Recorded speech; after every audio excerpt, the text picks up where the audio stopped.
Pour flasher votre calculatrice, il vous faut une calculatrice Craft35 plus E ou Craft35, un câble mini USB,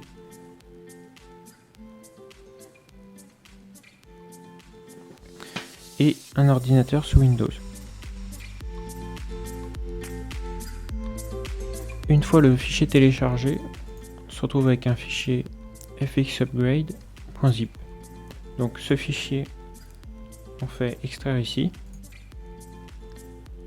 Dans ce dossier, on a un dossier OS et un dossier Tool. Donc dans le dossier OS, il y a deux autres dossiers avec tous les OS originaux des calculatrices, dépendamment du type de calculatrice. Et un dossier Upgrade avec pareil tous les OS dépendant du type de calculatrice.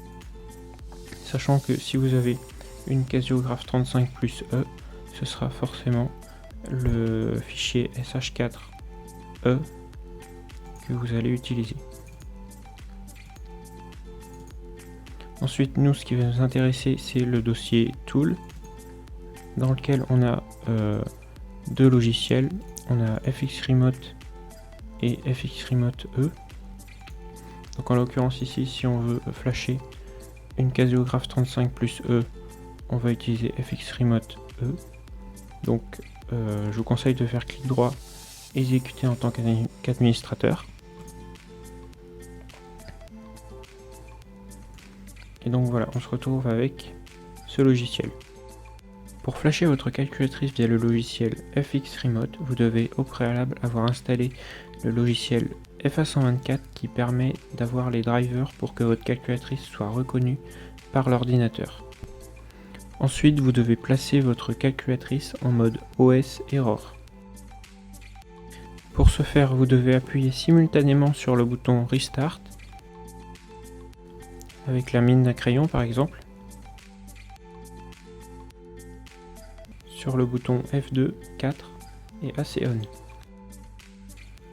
Donc je vais faire la manipulation. J'appuie sur le bouton Restart. F2, 4, AC On. Je lâche le bouton Restart. Je lâche les trois autres boutons, puis j'appuie sur 9 et sur X. Et j'ai bien le message qui apparaît, OS Error. Je peux donc connecter ma calculatrice à l'ordinateur et procéder au flashage via le logiciel.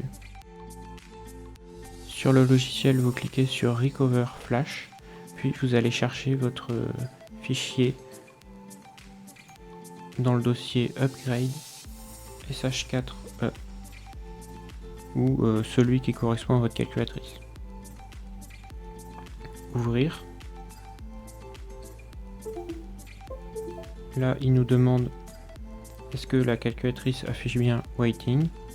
C'est le cas, on peut appuyer sur OK.